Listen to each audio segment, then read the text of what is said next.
Do you know the damage you've done to this industry?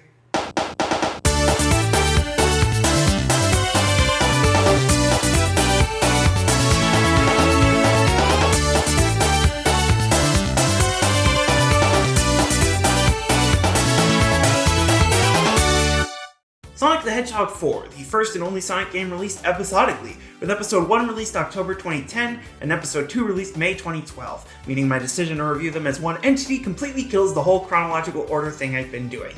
But hey, if Sega's gonna pretend these are the same game, so am I.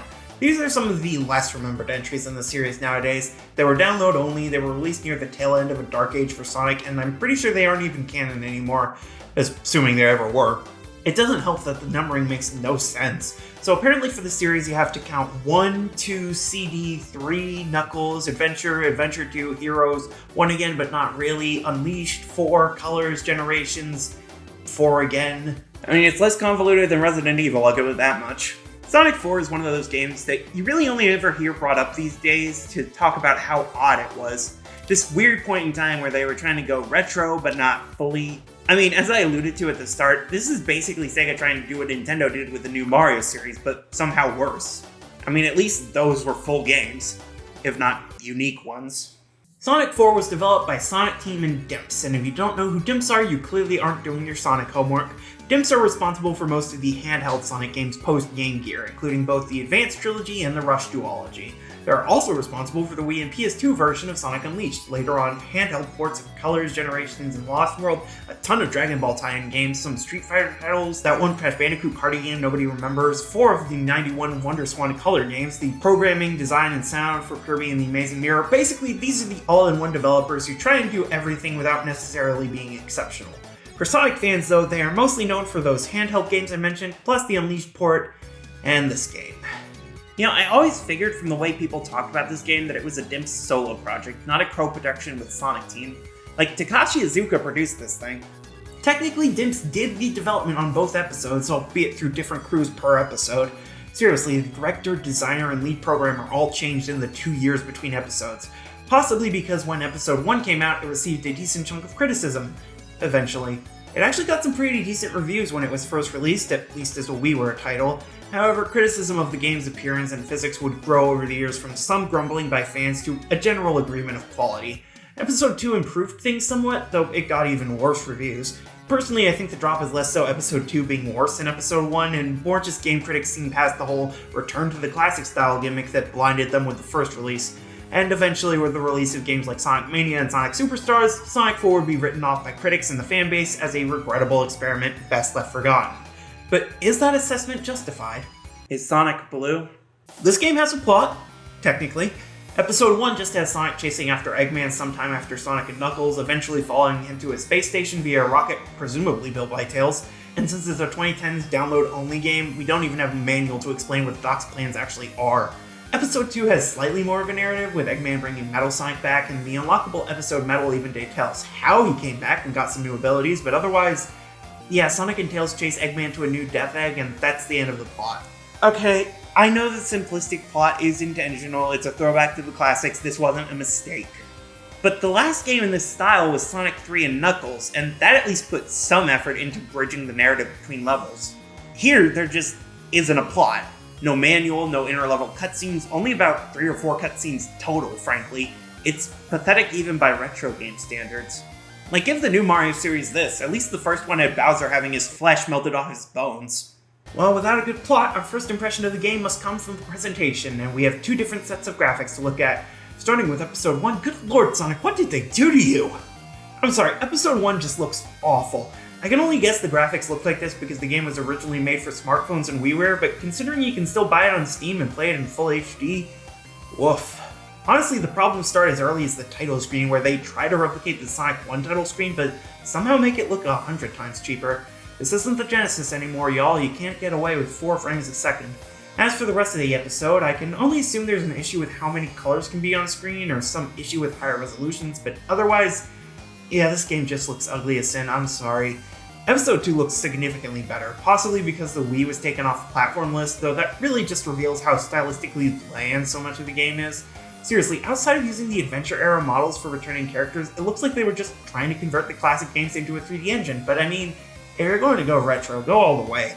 I get the classic Sonic design wouldn't be solidified as its own thing until Generations, but you could at least try to make the two styles mesh better than this. And I'm not saying anything new with that take, there was apparently a full petition to change Sonic's design back in the day. Honestly, it's not the biggest problem in the world. My main complaint is that outside of White Park and Oil Desert, the level graphics are just really unoriginal. And of course, that's not a problem unique to the graphics, but we'll get to that when we talk level design. For now, let's talk music.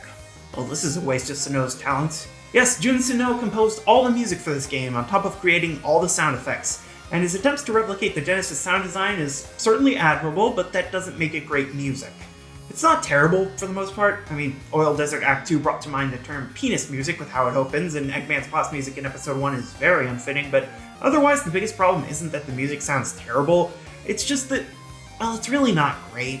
The whole retro sound gimmick makes sense given how the game was marketed, but the thing is, it's in direct conflict with the graphics. The game looks like it's trying to be an advancement of the classic series, bringing it into the modern day, but it sounds like it's trying to be ultra retro and straight off the Genesis.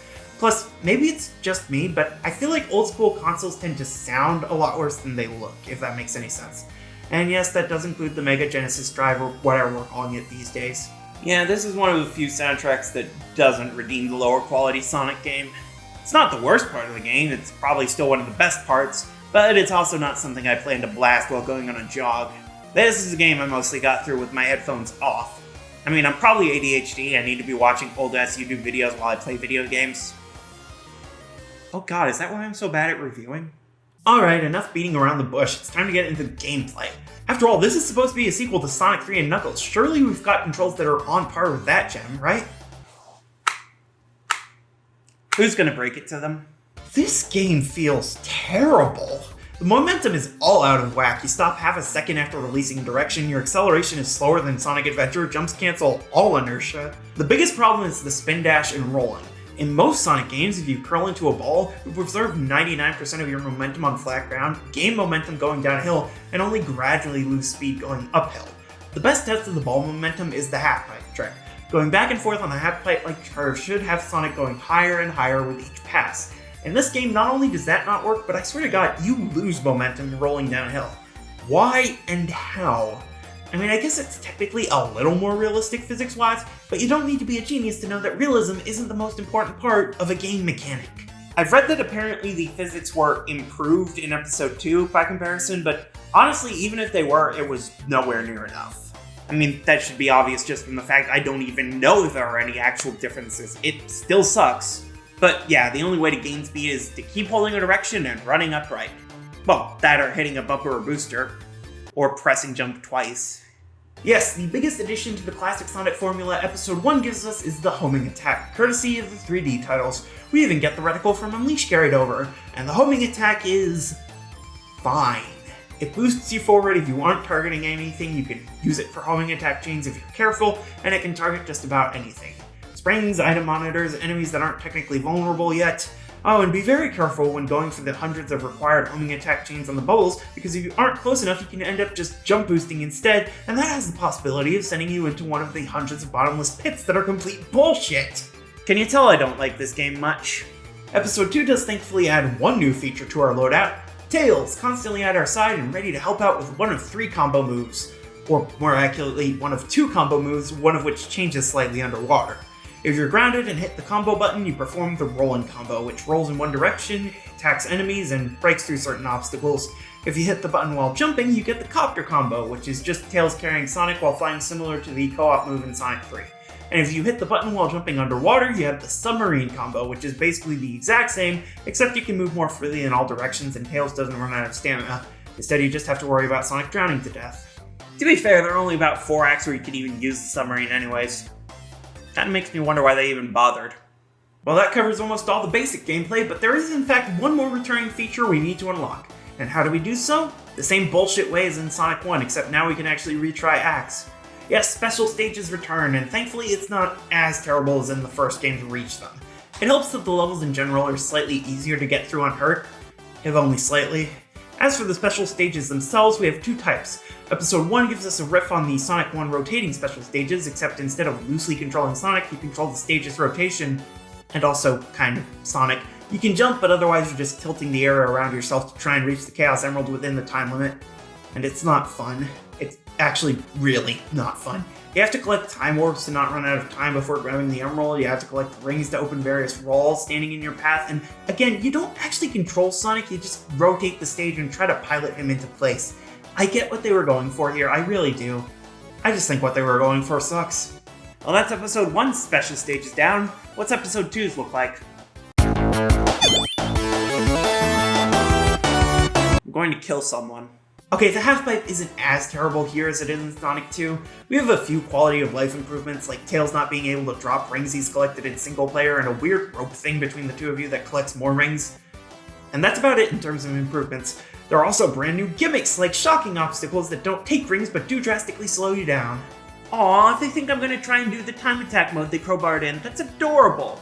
We also have limited time rings that if you collect them all gives you a ton more bonus rings as a reward, which is basically just an excuse to not put a ton of necessary rings in the final special stage. Springs to hit to go to different routes, which is just an excuse to put a looping section in one of the later special stages. And dash panels that shoot you in whatever direction they're facing to collect whatever rings that are in that line, which basically adds nothing beyond frustration. Neat!